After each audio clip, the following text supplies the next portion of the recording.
The capital நண்பர்களுக்கு வணக்கம். நான் உங்கள் நிரஞ்சன். இந்திய குடியரசுடைய ஒரு அங்கமா தமிழ்நாடு அரசு கிடையாதா அப்படின்னு உச்சநீதிமன்றம் கேள்வி எழுப்பியிருக்கு. ரொம்ப அதிர்ச்சியா இருக்குல்ல. அதை பற்றி தான் இந்த வீடியோவில் நம்ம இன்னைக்கு விரிவாக பார்க்க இருக்கிறோம். தயவு செய்து இந்த வீடியோவை எங்கேயும் ஸ்கிப் பண்ணாமல் முழுசாக பாருங்கள். ஏன்னா அடுத்த சில வாரங்களுக்கு 2026 சட்டமன்ற தேர்தல் வரைக்கும் இந்த ஒரு குறிப்பிட்ட விவகாரம் மிகப்பெரிய அளவில் விவாத பொருளாக இருக்க போது. அதைத்தான் இந்த வீடியோவில் நம்ம இன்னைக்கு விரிவாக பார்க்க இருக்கிறோம். அதுக்கு முன்னாடி நம்ம சேனலை இன்னும் நிறைய பேர் சப்ஸ்கிரைப் பண்ணாமல் பார்த்துக்கிட்டு இருக்கீங்க. உங்களுக்கே தெரியும், உங்களுடைய ஆதரவை நம்பி மட்டும்தான் டெல்லியிலிருந்து எங்களுடைய முதல் தமிழ் யூடியூப் சேனலாக இதை நடத்திட்டு இருக்கிறேன். இப்போ இந்த மாதிரியான ரொம்ப முக்கியமான தகவல்கள் உங்களுக்கு உடனுக்குடன் வந்து சேரணும் அப்படின்னா நம்ம சேனலை சப்ஸ்கிரைப் பண்ணிக்கோங்க. வாங்க இப்போ வீடியோக்குள்ளே போகலாம். நவோதயா பள்ளிகள், மத்திய அரசாங்கத்துடைய இந்த பள்ளிகள் இந்தியாவிலேயே இயங்காத ஒரு மாநிலம் இருக்குது அப்படின்னா அது தமிழ்நாடு தான். காரணம், இந்த நவோதயா பள்ளிகளில் ஹிந்தி அப்படின்றது கட்டாயமாக இருக்குது. ஏற்கனவே தமிழ்நாட்டில் இருமொழி கொள்கை அப்படின்றது அமல்படுத்தப்பட்டிருக்கிறதுனால மும்மொழி கொள்கையில் அதிலும் குறிப்பாக ஹிந்தி அப்படின்றத கட்டாயமாக இருக்கக்கூடிய இந்த நவோதயா பள்ளிகளை தமிழ்நாட்டில் அமைப்பதற்கு கடந்த காலங்களில், அதாவது திமுக அதிமுகன்னு எந்த அரசு இருந்தாலும் சரி, இதற்கான எதிர்ப்பு அப்படின்றத பதிவு செஞ்சிருக்கிறாங்க. ஆனால் கடந்த 2017ஆம் ஆண்டு சென்னை உயர்நீதிமன்றத்தில் குமாரி மகாசபா அப்படின்ற ஒரு அமைப்பு ஒரு மனு அப்படின்றத தாக்கல் செஞ்சுருந்தாங்க.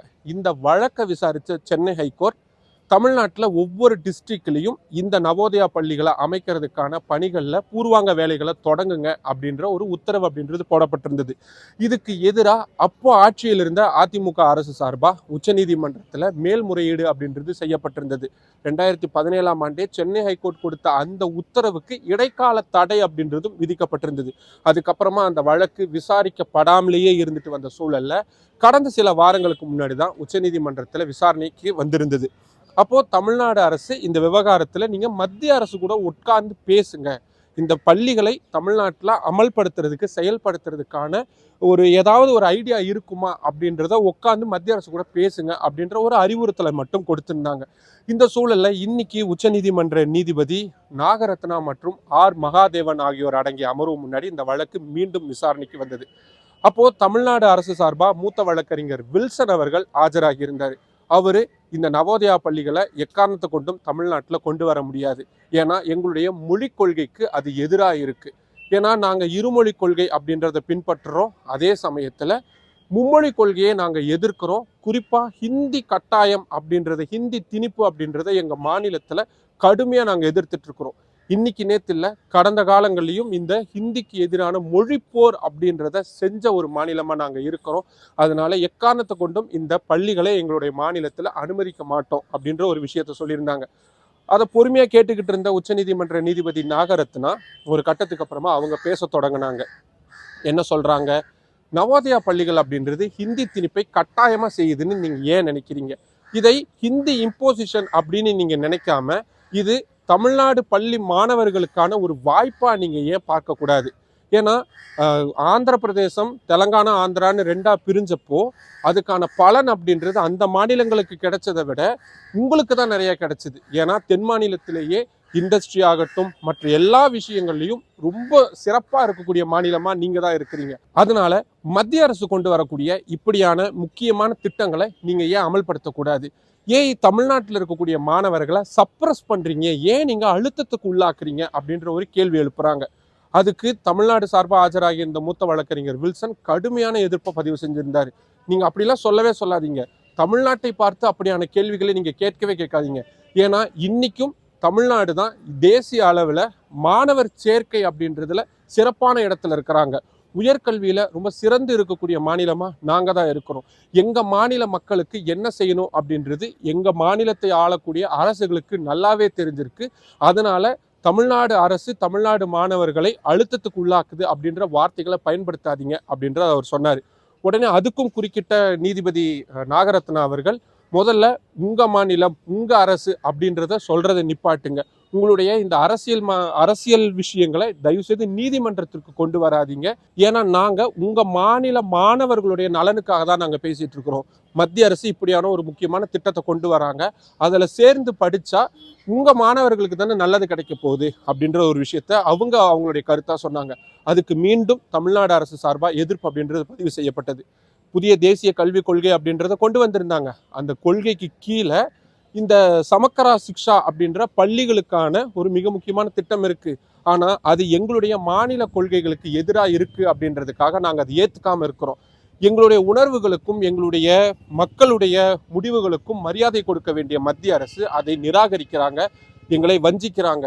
கிட்டத்தட்ட 2500 கோடி ரூபாய்க்கு மேல அந்த ஒரு குறிப்பிட்ட திட்டத்தின் கீழே மட்டும் எங்களுக்கான நிதி அப்படின்றத மத்திய அரசு கொடுக்காம இருக்கிறாங்க. அதனால எங்க மாநில மாணவர்கள் பாதிக்கப்படுறாங்க, எங்க ஆசிரியர்களுக்கு ஊதியங்கள் கொடுக்க முடியாத பிரச்சனை அப்படின்றது இருக்கு. இந்த அத்தனை சுமையுமே மாநில அரசு தான் ஏத்துக்கிட்டு இருக்கிறாங்க. இதை பத்திலாம் நீங்க கவலையே பட மாட்டேன்றீங்களே அப்படின்ற ஒரு கேள்வி எழுப்புனாங்க.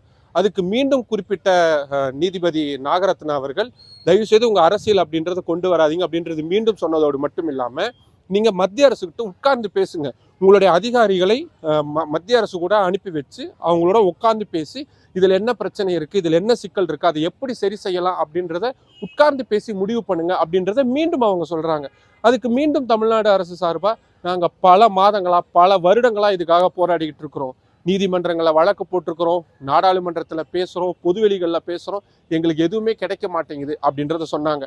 அப்போ மீண்டும் இந்த பதில்கள் எதுக்குமே திருப்தி அடையாத நீதிபதி நாகரத்னா அவர்கள் முதல்ல இந்த மாதிரியான விஷயங்கள்ல ஊடகங்கள்கிட்ட போய் பேசுறது, பொதுவெளியில பேசுறது, அறிக்கை விடுறது, அது மாதிரியான விஷயங்களை செய்யாதீங்க, நீங்க அதை மட்டும்தான் செஞ்சுக்கிட்டே இருக்கீங்க. மத்திய அரசு கூட போய் 1 to 1 டைரக்டா அவங்களோட பேசுங்க. உங்களுடைய பள்ளிக்கல்வித்துறை அமைச்சர் அனுப்பி வைங்க, உங்களுடைய பள்ளிக்கல்வித்துறையில் இருக்கக்கூடிய செயலாளர்களை மத்திய அரசு கிட்ட அணுகிறதுக்கு நீங்க அனுப்பி வைங்க. உங்களுக்கு முடியலன்னா சொல்லுங்க, நாங்களே ஒரு டேட் ஃபிக்ஸ் பண்ணி தரோம், இந்த தேதியில இந்த இடத்துல இப்படியான கூட்டம் நடக்கணும், 2 அரசுகளும் உட்கார்ந்து பேசுங்க அப்படின்றத நாங்களே ஒரு உத்தரவா போடுறோம் அப்படின்னு சொன்னாங்க. அதுக்கு பதிலளிச்ச தமிழ்நாடு அரசு வழக்கறிஞர், மூத்த வழக்கறிஞர் வில்சன் இல்ல நாங்க இது பல முறை நாங்க எல்லா தரத்திலையும் நாங்க முயற்சி பண்ணி பார்த்துட்டோம், எங்களுக்கான வாய்ப்புகள் அப்படின்றது மீண்டும் மீண்டும் மறுக்கப்படுது அப்படின்னு சொன்னதுக்கு அப்புறம் தான் நீதிபதி நாகரத்னா அவர்கள் அந்த மிக முக்கியமான வார்த்தையை பயன்படுத்தினாங்க. ஏன் தமிழ்நாடு அரசுக்கு இந்த இந்திய குடியரசுல, இந்தியன் ரிப்பப்ளிக்ல நம்பிக்கை இல்லையா, அதுல நீங்க ஒரு அங்கம் இல்லையா அப்படின்ற மாதிரியான ஒரு வார்த்தையை பயன்படுத்துறாங்க. அதை கேட்ட தமிழ்நாடு அரசு தரப்பு வழக்கறிஞர் வில்சன் அவர்கள், தயவு செய்து எங்க மாநிலத்தை பார்த்து அப்படி சொல்லாதீங்க, நாங்க தேசிய நீரோடையில இருக்கணும் அப்படின்றத விரும்புறோம், அட் த சேம் டைம் எங்களுக்கான மாநில சுய உரிமை அப்படின்றதையும் நாங்கள் விட்டு கொடுக்க முடியாது. கல்வி அப்படின்றது பொதுப்பட்டியலில் இருக்கக்கூடிய விஷயம். எங்க மாநிலத்துக்கு எப்படியான கொள்கைகள் வரணும் அப்படின்றத நாங்க தான் முடிவு பண்ண வேண்டியதா இருக்கு. மத்திய அரசு அவங்க ஒரு கொள்கையை கொண்டு வந்துட்டு, அவங்க ஒரு திட்டத்தை கொண்டு வந்துட்டு அதை கட்டாயமா மாநில அரசுகள் பின்பற்றணும் அப்படின்னு எதையும் சொல்ல முடியாது. அது மட்டும் இல்லாம அப்படி பின்பற்றினா மட்டும்தான் நிதி கொடுப்போம் அப்படின்றத அவங்க சொல்றதையும் நாங்க எந்த வகையிலும் ஏத்துக்க முடியாது. தயவு செய்து அதை முதல்ல விசாரணைக்கு கொண்டு வாங்க, அதை முதல்ல பேசுங்க அப்படின்ற மாதிரியான விஷயங்கள்லாம் திருப்பி அவரும் சொல்லிக்கிட்டே இருக்கிறாரு. கடைசியா நீதிபதிகள் இந்த தமிழ்நாடு அரசு தரப்பு கிட்ட இவ்வளவு மிக முக்கியமான கேள்விகளெல்லாம் எழுப்புனதுக்கு அப்புறமா, சரி இந்த விஷயத்துல நாங்க அது மாதிரியான விஷயங்களுக்குள்ள போவோம், ஆனா அதுக்கு முன்னாடி இந்த நவோதயா பள்ளிகளை தமிழ்நாட்டில் அமைக்கிறதுக்கு ஒவ்வொரு மாவட்டத்திலும் இடம் அப்படின்றத கண்டறிங்க, அதாவது ஐடென்டிஃபை பண்ணுங்க, லேண்ட் அப்படின்றத ஐடென்டிஃபை பண்ணுங்க அப்படின்னு சொல்றாங்க. இல்லைமையில நீங்க முக்கியமான இடத்துக்குள்ள போகாம இந்த ஸ்கீமை அமல்படுத்துறதுக்கான விஷயங்களை நீங்க சொல்றீங்க அப்படின்னா அதை ஏத்துக்க முடியாது அப்படின்னு தமிழ்நாடு அரசு சொல்றாங்க. இல்ல நாங்க உங்களை இன்னைக்கே அந்த இடத்துல கட்டடங்கள் கட்டிடுங்க, பள்ளிகளை திறந்துடுங்க நாங்க சொல்லலை, முதல்ல லேண்ட் அப்படின்றத ஐடென்டிஃபை பண்ணுங்க, உங்களுக்கு எவ்வளவு நாள் டைம் வேணும் அப்படின்னு டைரக்டா அதுக்குள்ள போயிட்டாங்க. தமிழ்நாடு அரசு தரப்பு வழங்குறவங்கள்ட்ட அதுக்கு மேல வேற எதுவும் வாய்ப்பு இல்லை. ஏன்னா நீதிபதி கேட்கிறாரு, உங்களுக்கு இவ்வளவு நாள் நாங்க கொடுக்குறோம், எத்தனை நாளுக்குள்ள முடியும் அப்படின்னு. அவர் ஏப்ரல் மாதம் வரைக்கும் எங்களுக்கு டைம் கொடுங்க அப்படின்றாங்க. கண்டிப்பாக கிடையவே கிடையாது, என்ன ஏப்ரல் மாதம் ரொம்ப நாள் இருக்குது, முடியவே முடியாது, 4 வாரம் தான் தருவோம் அப்படின்றாங்க. அவர் சொல்றாரு, இல்லை 4 வாரம்ன்றது ரொம்ப குறைவாக இருக்குது, அட்லீஸ்ட் ஒரு 8 வாரமாவது கொடுங்க அப்படின்னு. முடியவே முடியாதுங்க, கடைசியாக நாங்கள் 6 வாரம் மட்டும்தான் கொடுப்போம் அப்படின்னு 6 வார காலத்திற்குள்ள தமிழ்நாட்டில் ஒவ்வொரு மாவட்டத்திலும் இந்த நவோதயா பள்ளிகளை அமைப்பதற்கான இடத்தை கண்டறிஞ்சு அது சம்பந்தமான அறிக்கையை தாக்கல் செய்யுங்க அப்படின்ற ஒரு உத்தரவு அப்படின்றது போடப்பட்டு வழக்கு விசாரணை அப்படின்றது ஒத்திவைக்கப்பட்டிருக்கு. இந்த கேஸு அரசியல் ரீதியிலாவும் ரொம்ப ரொம்ப முக்கியமானது. ஏன் சொல்றேன் அப்படின்னா, இதுக்கு முன்னாடி நம்ம பார்த்தோம்ல, கடந்த முறை விசாரணைக்கு வந்தது, அப்போ உச்சநீதிமன்றம் மத்திய அரசும் மாநில அரசும் உட்கார்ந்து பேசி இந்த விஷயத்துல முடிவுக்கு வாங்கன்னு சொல்லியிருந்தாங்கன்ட்டு. அந்த விஷயத்த நாடாளுமன்றத்தில் பேசியிருந்தாரு யாரு, மத்திய கல்வித்துறை அமைச்சராக இருக்கக்கூடிய தர்மேந்திர பிரதான் அவர்கள். என்ன சொல்றாரு, தமிழ்நாட்டில் மத்திய அரசுடைய ஒரு மிக முக்கியமான கல்வி திட்டத்தை கொண்டு வராம தமிழ்நாடு திமுக அரசு அதுக்கு ஒரு முட்டுக்கட்டையா இருக்கிறாங்க, தமிழ்நாடு மாணவர்கள் பாதிக்கப்படுறாங்க அப்படின்றத நாடாளுமன்றத்துக்குள்ள அவர் பதிவு செஞ்சிருக்காரு. அது அவை குறிப்பிலையும் இருக்கு. அது மட்டும் இல்லாம உச்சநீதிமன்றமே தமிழ்நாடு அரசுக்கு அறிவுரை சொல்லக்கூடிய இடத்துக்கு வந்திருக்கிறாங்க. அந்த அளவுக்கு அவங்க ஒரு ஒரு மத்திய அரசு எதிர்க்கக்கூடிய ஒரு அரசா தான் இருக்கிறாங்க அப்படின்னு. இது அவர் மட்டும் சொல்லல. இந்த திருப்பரங்குன்றம் விவகாரத்துல பேசும் பொழுது முன்னாள் மத்திய அமைச்சரான அனுராக் சிங் தாக்கூர் அவர்கள் ஒரு வார்த்தையை பயன்படுத்தினார். இந்தியாவிலேயே ஒரு மாநிலம் முழுவதும் சனாதன தர்மத்துக்கு எதிராக இருக்குது அப்படின்னா அது தமிழ்நாடு தான் அப்படின்ற ஒரு வார்த்தையும் அவர் பயன்படுத்தியிருந்தார். அதுக்கப்புறம் நிறைய எம்பிக்களும் அதே மாதிரி பயன்படுத்தி இருந்ததையும் நம்மளால பார்க்க முடியுது. இப்போ தமிழ்நாடு அரசு இந்த மத்திய அரசுடைய கல்விக் கொள்கைகளை தமிழ்நாட்டில் கட்டாயமாக கொண்டு வர்றதுக்கு இந்த நீதிமன்றங்கள் மூலியமா முயற்சி பண்றாங்களோ அப்படின்ற ஒரு சந்தேகத்தை நீதிமன்றத்திலேயே எழுப்பியிருக்கிறாரு தமிழ்நாடு அரசு மூத்த வழக்கறிஞரான வில்சன் அவர்கள். என்ன சொல்றாரு? புறவழி வழியா மத்திய அரசு எங்க மீது ஹிந்தியை கட்டாயமா திணிக்கிறாங்க அப்படின்ற ஒரு விஷயத்த சொல்லியிருக்காரு. நாங்க ஏத்துக்க முடியாதுன்னு சொல்லிட்டோம். வேற யாரையோ வச்சு வழக்கு போட வச்சு நீதிமன்றத்தின் உத்தரவு மூலிமா அதை எங்களை கம்பைல் பண்ண சொல்றாங்க, அதை எங்களை கட்டாயமாக்குறாங்க. ஹிந்தி திணிப்பு அப்படின்றதுக்கு எதிராக காலங்காலமாக நாங்கள் போராடிட்டு இருக்கிறோம். பெரிய மொழி போர் அப்படின்றத நாங்கள் நடத்தி இருக்கிறோம். அவ்வளவு ஏன் ஹிந்திக்கு எதிராக எங்களது தமிழர்கள் தீக்குளித்து உயிரிழந்திருக்கிறாங்க.